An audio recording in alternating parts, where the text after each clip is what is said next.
how you think is the most important thing about you.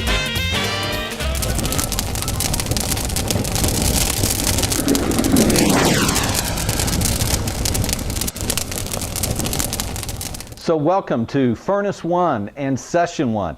This session is pretty much just going to be an overview of the class, kind of an introduction to the furnace, how it works and where it came from. Also a little bit of an introduction into who the heck I am. Several of you that are watching the DVD, you've probably heard my name because you're watching the DVD, but at the same time you may not know specifically who I am. So today and in this class, but also in classes that are coming in the future, I want to let you in on more of my story and what has brought me to this point, and how the Lord planted a seed of discipleship training inside of my heart and helped me through His grace and through His mercy develop that over the years until eventually I was at a point where I'm able to pass that information on to you and let you begin your journey. So, but I do have my notes here. We're going to be walking through each of the classes. Each of the times on the DVDs, I'm probably going to be talking for between 20 to 30 minutes, and then I want to leave plenty of time for you with your facilitator to be able to do discussion, to be able to talk about some of the points that we covered. I will from time to time throw out some questions to help some of that discussion, but for the most part, I'll be doing my part around, probably around 20, 30 minutes and then turning it back to your facilitator. You guys, I think you're really going to enjoy the furnace. I think you're really going to enjoy the information that you get, the education. I know that the facilitators have designed a wonderful experience for you to have as well. Really, without the experience, the furnace is just a class that you take, and it really loses a lot of its power when it's not connected to a very specific experience, whether it be a summer camp or whether it be an after-school program or a missions trip or an extended missions trip, or it could just be something that you're doing there within a youth group or within a college group there in your church, where you are doing ongoing activity, spiritual activity in the kingdom of God. So, looking forward to dive into this. Again, I think that you're going to learn a lot. There have been hundreds of people that have gone before you through this furnace program that feel like in just 15 classes, they have learned, just 15 hours, they have grown more than they have in their entire life because they have really embraced the information and experience that goes on inside of the furnace. The final 3E, if you remember, of the 3 E's, the final one is evaluation. And I want to encourage you from the very outset to open up your heart to be evaluated. Open up your heart to the facilitators. Open up your heart to the directors of your program so that they can mentor you and help you navigate through the emotions that will come up, help you navigate through the thought conflicts that will come up, because we're going to be talking about some major traditional ideas that many of us have grown up with, and many of us have tried to build our Christian life on. And for one reason or another, as we've been trying to grow and mature, we find that this thing called maturity just seems to be a mystery. It seems to be very difficult to grow in the Lord. Even though I've known Jesus for a long time, I don't feel like I'm growing. I'm still struggling with some of the same stuff. I still have doubts. I still have things that I don't understand. I still have times where I'm doing really good, but then I screw up and I feel like I have to start all over again. So I encourage you, again, it may take some time, but I strongly encourage you to begin opening up to your facilitator as well as to your group here as you walk through the furnace, to begin to let them into your life. Because again, without the evaluation piece, really, this is just a class. And like many other classes, we can take the class, get the information, but then soon we forget, it just leaks right out of our ears. Okay, so one of the first things I want to do is just introduce you to a term that may come up over and over as you walk through the furnace. And this term is called a metron. Okay? Your metron is simply your ultimate design, the ultimate purpose that you have been created. It's like the ultimate or the supreme impact that the Lord has designed for you to have on earth as it is in heaven. And let's say that your ultimate design or your ultimate metron is something huge, way out here like this. All right, it's just this. It's got a huge capacity. You have been created. You have been designed by God to have a huge impact here on this earth. But we don't all start there. Although if you're like me, when I was a little kid, I already wanted to be like the big man that did everything.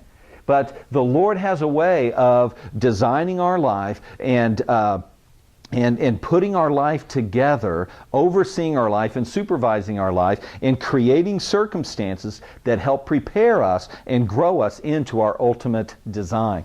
So where we start a lot of times is in a very small capacity. We're young, we don't have a lot of resources, we don't really know a lot, we have some passion, we have some desire, but we really don't have a lot of skill, talent, or resources to have that big of an impact.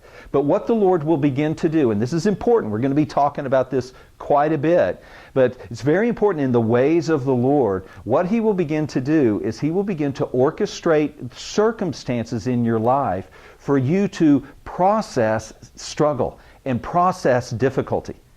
As you process and as you rightly think about and navigate through the difficulties, what will happen is you will begin to grow.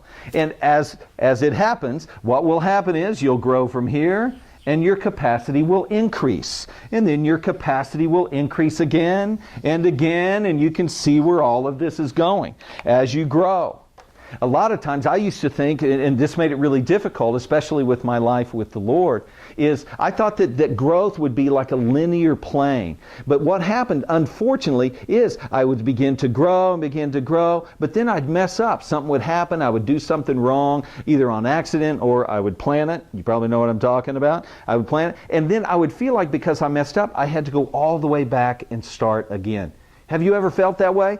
Have you ever found that, man, I'm doing good. Oh no, I screwed up. Now I have to go back and start? I'm sure you have. I know that I felt that way a lot. And eventually, this cycle of starting and having to start over, starting, messing up, having to start over, got me into just a circle. And it got very frustrating and very difficult to have any confidence when it came to loving the Lord, because I felt like I was always limited with what I could do. But in reality, this is how we grow. We grow by our capacity. We grow in our ability to understand, our ability to love, our ability to function in the kingdom of God. Now, one of the things I want to say also in this idea of metron, your metron will be made up of a whole bunch of little process events as you grow in your life. For instance, this right here, this struggle or difficulty that came up in your life, this is a process event. If you can navigate through that and learn how to think rightly about that, then on the other side of every process event is a promotion. And you grow in your capacity, you grow in your understanding. But with every promotion, you know, eventually is going to come another process event. And so on, and so on, and so on. And we grow, and we grow, and we grow. There's never this time where I have to go all the way back to the beginning, okay? And it's very important for you to understand that. There's never a time where you have to go all the way back to the beginning. All that is going on here is, as you have increased and got into that promotion, things are going to look different, they're going to feel different, you're going to act different, you're going to, oh my gosh, you're going to feel overwhelmed. But over time, you'll get used to that promotion. You'll get used to that increased capacity in your life. And just as you start getting comfortable with it, the Lord will knock on your door and He'll say, hey, let's go a little bit more. And He'll expand that just a little bit more. And again, oh no, what am I going to do? That's why it's so important to have somebody in our life that helps us navigate through each of those process events. But again, each of those process events are all designed to prepare us to meet our ultimate design, our ultimate impact on this earth. So that's the idea behind the metron. Again, we're going to be coming back to this over and over, but this is kind of the path. What is it that David says in Psalms? Lord, teach me your way so I can walk in your paths. This is one of the principles that's very important for us to understand. If you look at this artistically, which I'm not a great artist, but if you look at this, this is how growth happens in nature. If you cut a tree in half, you will see these growth rings. This is how growth happens in nature. It's a very natural way for us to grow. Even though I may be all the way out here and I make a mistake, it doesn't mean that I go all the way back to the beginning. Even if I screw up really big, the furthest I would go back is just that next process event because I've already conquered all of that. I already understand all of that. Have you ever had a struggle that you thought you had overcome, but then on down the road, it comes up again? And you're going, oh my gosh, I thought I did this. I thought I've already dealt with this. Oh, I guess I haven't. I guess I've got to start over again. Bingo. That's not true. You have dealt with it. You have processed through it. The only thing now is that you are processing it at a greater measure. So you don't have to go all the way back and start again. You're just processing that inner struggle or that certain situation in your life in a greater measure. Whether it be sin, habitual sin, whether it be forgiveness or unforgiveness or anger or bitterness or whatever it might be, you're just dealing with it in a greater level. I hope that's encouraging for you because it is a very important way in viewing how life works. You know, this thing plays out several times in the Bible as well as in my life that you'll find out more and more. It plays out several times in the Bible. Number one, as you can see there in your notes, this was Joseph's life. You know, he went through several process events on his way to his ultimate metron. His metron was to rule a nation. But when he got his first dream of his brothers bowing down to him, he thought that the big plan here was for him to rule over his brothers. And he told them, probably not a good idea, but he told them, hey, you guys are all going to be bowing down to me. But his idea there was just that he was going to be the leader of his household. But the Lord had something much bigger than that. As you guys know, he thought he was going to lead his household, and the next thing you know, he finds himself in the pit. Hello, process event. He finds himself in the pit. It's time for him to navigate, time for him to begin to think differently about, oh my gosh, it's terrible, life is terrible, God, how come you did this, how come you left me, and everybody's bad and everybody's evil and all that kind of stuff. That's not necessarily true. What's going on is the Lord was preparing him. So he gets up out of the pit and he ends up in Potiphar's house. Now he's thinking, oh, this is going to be awesome. I'm going to get to rule Potiphar's house. He had all kinds of favor. Potiphar had a ton of slaves. He had all kinds of things going on. He was a governor, as you know. So he had all kinds of activity going on in his life. And he put Joseph in charge of all of this stuff. So, he was wanting to go skiing or he was wanting to go play on vacation, and he put Joseph in charge of all this. So you can see already his life had expanded from just ruling his house to now ruling over Potiphar's house, which include the government and business and so on. Potiphar taught him everything about how to run the house and how to run his business. So he's going, oh, this is great. He could have just stayed there, but the Lord had a bigger picture for him. The Lord wanted him to rule a nation. So his next process event, as you guys know the story out of Genesis, his next process event was heading to jail. Again, it looks like on the outside he's heading in the wrong direction. It seems like he's contracting more and more and more. Things get good, but then he's got to start over. Things get good, but he goes back and forth. But it's actually getting bigger and bigger and bigger. See, because it was in the prison where before long, again, he gained favor, and now he was over thousands of prisoners. Over thousands of prisoners as they were in, and all of the management, the prison, the jail guard, turned everything over to him. Once again, he had that favor because he was learning how to do it. Chances are very good he applied everything he had learned about business and the smooth running of a household that he learned at Potiphar's house in the prison. And this was what set him apart from everyone else. So he's going, okay, well, I guess even though I'm in prison, this is a pretty good gig. I'm getting to do a whole lot of stuff. I'm getting some comforts over here because I am kind of the leader in a lot of ways. But again, the Lord had something bigger for him. So he ends up outside of the prison, ends up all the way to the palace, sitting on the right hand of Pharaoh, the king. Eventually, Pharaoh says, you've got my kingdom. I will let you run my kingdom. So eventually he had reached his ultimate metron. But again, at the very beginning, he misunderstood what that was. I remember in my own life feeling the same way. And feeling like when I was a young kid, I had some athletic talent, so I thought I was going to be Joe Athlete, and I was just going to be doing all this stuff athletically, But I got into college, and I started playing football in college, but after a year, I said, I don't want to do this anymore, and I quit playing football. All of a sudden, what I thought was going to be my identity in athletics was gone. Process event. I didn't know what to do. I started kind of spinning out. Didn't really know what to do. I changed my major in college about the same time. Everything started swirling because I was in the midst of a process event. And many times in the midst of a process event, or what we would call transition, there's difficulty, there's struggle, there's some anger. I feel like I've lost something. I feel like I'm not ever going to get something that's coming in the future. Process events can be pretty difficult sometimes. Once again, why it's so important for you to have someone to help you through it. But it wasn't long before I began to remember, but my family has a ministry. They've started this summer camp. And so I just kind of shifted over into that. And I said, this is where I will find my identity. Because I felt like the Lord had a huge impact for me here on this earth. I said, I'm going to do it through Shepherd's Fold Ranch, the ministry that my mom and dad had started. That's where I'm going to make my mark. I'm going to go and I'm going to be a summer camp counselor. I'm going to be a camp director, and that's going to be my impact. And it was a wonderful dream. But it wasn't long before I entered another process event. My dad fired me. That's right. My dad fired me from the family business. And that's a whole other story for another time. But I got fired from the family business. Once again, I thought I was going backwards. I'm going, Lord, I'm trying to do what you're telling me to do, but then I feel like I go back. And then I'm trying to do what you're telling me to do, but then I feel like I go back. But in actuality, what he was doing was expanding me and expanding me. Before long, I found myself, I had gotten my degree in college as a teacher. And so I found myself teaching in a small school. Loved it. Had a great time. I taught science and several other things and coached. Had a little bit of success, but not a ton of success in it.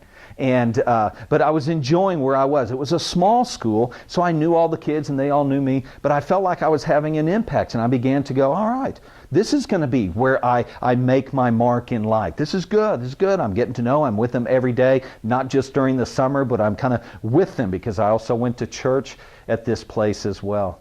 But the Lord had another process event coming my way. That's right. I got fired from a Christian school. Again, I was going through some difficult times in my life, and they were right to send me on my way because I wasn't navigating my process event very well. There were some difficult things happening. I didn't really have someone to help me walk through that. And it was coming out in my teaching. But again, I thought I was going backwards. Oh no, what am I going to do? I got fired from a job. God, you keep getting me fired. No, he was preparing me because now I'm in the teaching world. I'm learning how to teach, not just how to lead, but I'm learning how to teach and how to talk to larger and larger groups of people. My next job was in a much, much larger school up in Kansas City. I began to coach in several different sports. I began to have some success there. I began to have some influence among several thousand people now. I was going, wow, this is really something. I was, again, getting some success. I was growing in that promotion.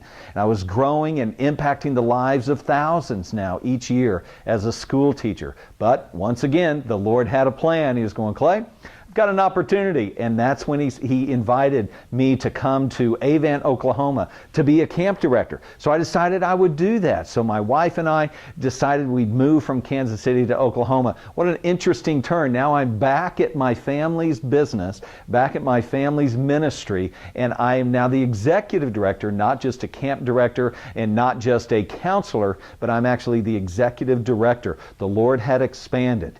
And so I was there for 10 years and things were going good, and we started the Furnace program and discipleship training. I'm using all the skills that I had learned with each of those process events and promotion, process event and promotion. I'm using all of the skills and resources that I had gained through that in my job there at Shepherd's Fold.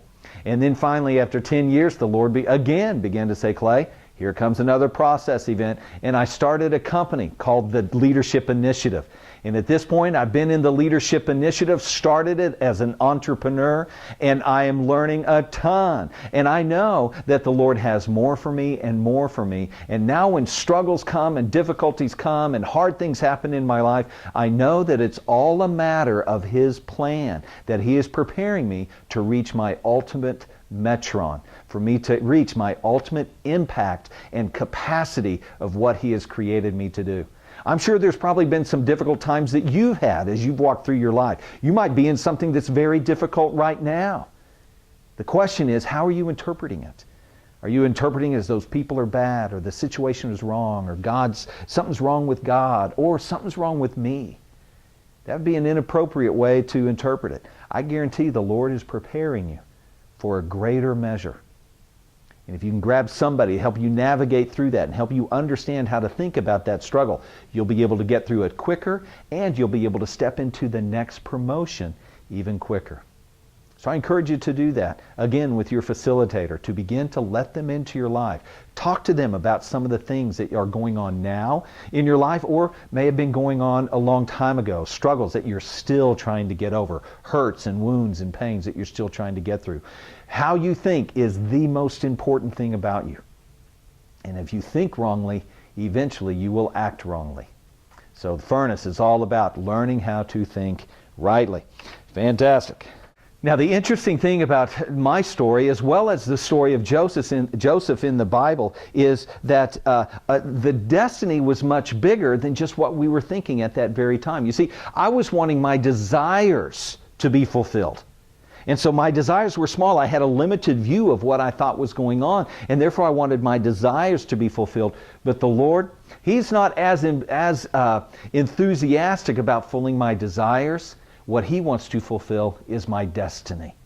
So be careful getting caught in that trap of just wanting your desires to be filled today, when the Lord is actually designing your life to fulfill the destiny that He has created you for. So from there, let's go ahead and hop into over here on this page where we're talking about some different beliefs. Did you know that knowledge isn't really what's going to move you forward? Knowledge is good. It's good to understand. It's good to learn things. But knowledge is not the key. Again, it's very different than what I used to think. I used to think, I just don't know enough. And I keep sinning or I keep messing up because I don't know enough.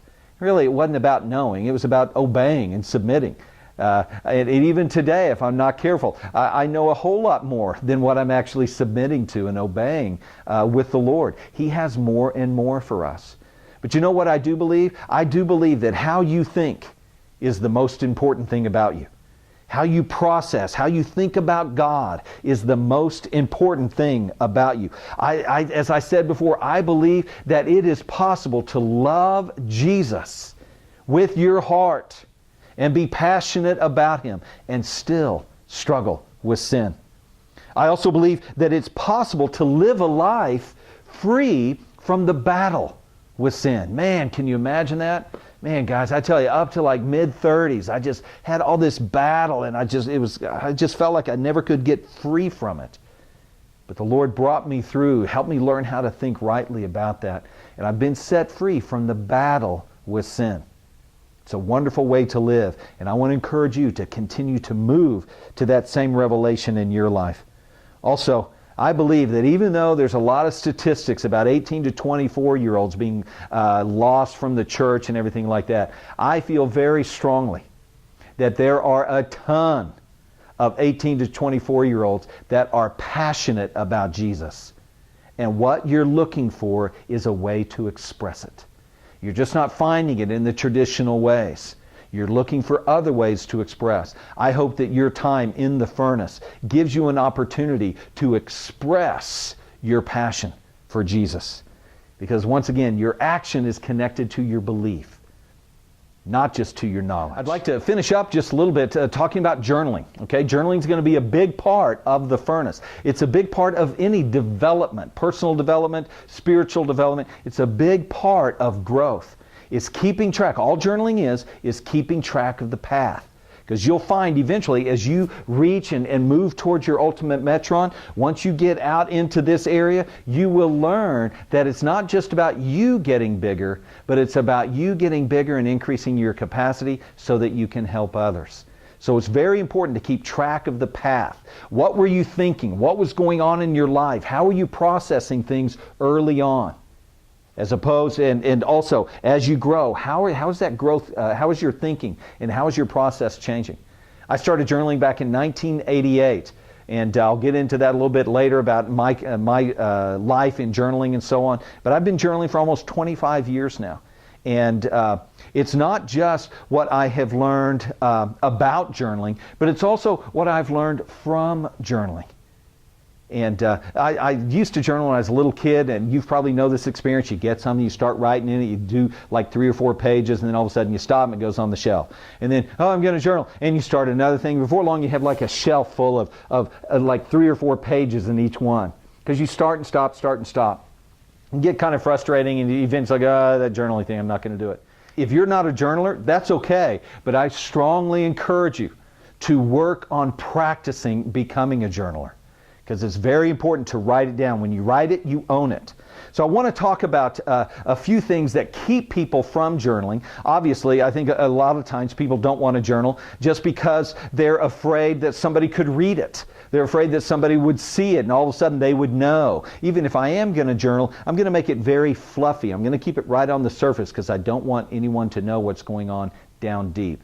And that's unfortunate that we feel that way, because it keeps us from getting the full value of journaling.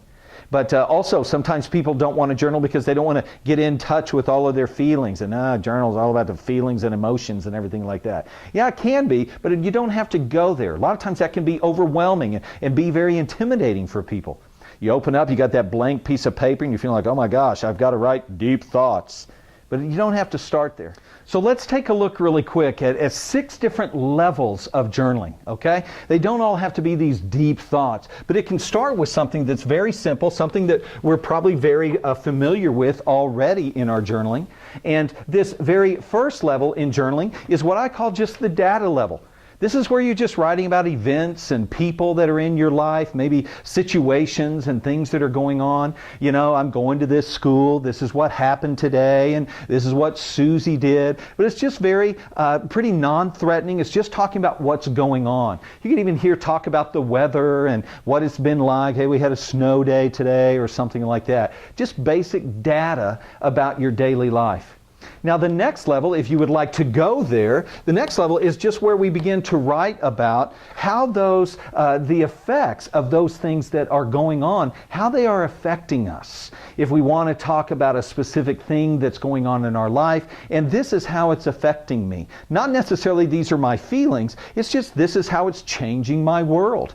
I've met some new friends, seems to be expanding my social circle or something like that. Or I met some friends, seems to be limiting me with some of my older friends or something like that. So again, the next level will be talking about the effects of that data. As we continue to go deeper in our journaling, as we're comfortable with it, we get to actually begin asking questions. Now we're beginning to make a transition here. This is where things begin to get very interesting. Because when we ask questions, what we are doing is we're actually dabbling with, catch this, we're actually dabbling with the level of humility that it takes to say, I'm really not in control of all of this. I'm really not the one that's making everything happen. But we begin to ask questions. This is huge. Did you guys know that the true sign of a disciple is the questions they ask, not the answers that they have? Again, beep, that was a huge revelation for me. I used to think I needed to know the answers. If I was going to be the leader, I had to know the answers. And so I tried to avoid any situation where I didn't know the answer. Also, if someone would ever question me, Clay, why do we have to do that? I would shut them down because I didn't want anybody questioning my authority. It was a very dangerous place for me to be at that time in my life as a leader because I didn't ever ask any questions. So this is a great place in your journal to be. I encourage all of the leaders that I train to journal. And usually when we sit down over coffee or we sit down in a class similar to what you're in right now, my very first question to them is, what questions do you have? Because questions reveal that you are processing life. And again, we aren't taught really well as we grow up in school to process information as it comes to us. We're sitting in science class, the teacher's talking and talking, wah, wah, wah. And then finally at the end, they go, are there any questions? I mean, they just spent like 50 minutes talking about the recombination of DNA, and nobody raises their hand. Well, okay, one person raises their hand, but the only question is, hey, when's the test and what's going to be on it, type of thing. And if I do bad on the test, is it going to like hurt my grade? Well, of course it's going to hurt your grade, But we have these silly little questions that we ask as opposed to processing information as it comes. So I strongly encourage you, as you feel comfortable, to get to this level where you're writing down the questions that you have about what's going on in your life. If you're not, well, I'll stop there. Next of all, as we continue to go deeper in our thinking, deeper in our processing, we eventually get to this place called value statements, where we come to some of the truths that we have in our life, where I am having these questions because this is how I am interpreting things. I'm interpreting it this way, but life seems to be interpreting it that way, and there's a conflict, and I begin to uncover and reveal some of these value statements in my life. This is when journaling begins to, a lot of times I'll need a mentor, somebody to help me walk through things. And then finally, you get to that level that we all are afraid of from the very beginning, which is where we get to talking about all of our feelings and emotions and the deep thoughts and all these deep fears and everything. An example of this might be like a dad is, let's say that, we moved, or my family is moving, and the effects of that, everything's going to be new. And then all of a sudden the questions that I have is, why? I'm like panicking. I'm freaking out right here. The effects, I'm panicking, I'm nervous, I'm scared. And then my questions are, why do we have to move? What's going to be there that's not here? If I'm not careful, I can misinterpret the answer to this stuff and blame my parents and say they're bad, say that they're evil. They got horns coming out of their head because they're moving me and I'm right in the middle of my high school career or something like that. Eventually, our value statements that we begin to make come out very similar to, I love the security of the familiar. I don't want to move because I feel safe here. It's not, I don't want to move because it's stupid to move. All right, where are you going with that thing? But I don't want to move because I feel the security of things that are familiar. I've got my friends here and so on. And when I think of the future, that's how we move into number 5 here. When I think of the future and think about being someplace else, what if people don't accept me? What if people don't understand me? What if my old friends, if I never get to see them again? This is where the feelings are coming, these emotions. And then finally, as we get down into the deep thoughts and fears, really it's, what if I move and all of a sudden I'm alone? What if I find myself rejected by these new people? These are some deep thoughts that you can get to as you journal, and the Holy Spirit will lead you to that. But if you just try to jump straight to that when you're looking at a blank page, man, that can be just overwhelming and just a little too much. So I encourage you to start basic, just what's going on, and then how is what's going on affecting your life as you walk through. Your facilitator will be able to help you with this as well. There's also some other notes there in your manual. So, final thing that I want to finish up with as we are here in session 1 is once again just to welcome you to the furnace. This is going to be a wonderful time in your life. It's going to be a wonderful season for you to begin to dig down. We'll talk about this a little bit more, but the foundational verse for the furnace is out of Proverbs 25:4. Remove the dross from the silver, and out comes material for the silversmith. The dross is simply imperfections, impurities in the way that I think. You guys know, and we'll get into this later too, how you think will always lead to how you act. And we'll get into that a little bit later. So if you have been trying to act in a certain way and you've been struggling with it, you can do it sometimes, but you never can quite do it for the length of time that you would like, and you're feeling bad and guilty and ashamed and all that about it. It's not about you having a stronger will. It's not about you, I'm really going to try harder, although that's what most of us do. We just try harder to do the right thing. It's about learning a new way of thinking. Romans chapter 12 talks about it's about not just being conformed to the world, but being transformed by the renewing of your mind. It's learning how to think. So this is what the furnace is all about. As we walk through, it's about learning how to think rightly about God. It's learning how to think rightly about how life works and the path of life. So in our first Furnace 1 and Furnace 2, F1 and F2, what we say a lot, we're going to be spending all of our time talking about how to think. And then as we get into F3 and F4, we'll begin to talk about how to act. If we try to get into just behavior modification, it won't last. It'll work for a moment, but eventually it'll slip through your fingers. So we have to learn how to think. So that's what I hope you'll begin to be willing to open your heart up to, beginning to open up and allow the Lord, the Holy Spirit, the furnace facilitator, to spend time to open up with Him, even those that are in your F1 class right now. Begin to open up and talk with them and let yourself grow without feeling like you have to control it and be afraid that if anyone really knew who I was and what was going on, they'd reject me immediately. It's a dangerous place and a very lonely place to be. So, welcome to the furnace. Welcome to the fire. The way that you remove dross in silver is you got to heat it up. So I hope that your experiences will cause enough pressure in your life so that you can come into each one of these sessions with a lot of questions of, what the heck's going on? All right, look forward to talking to you in session 2.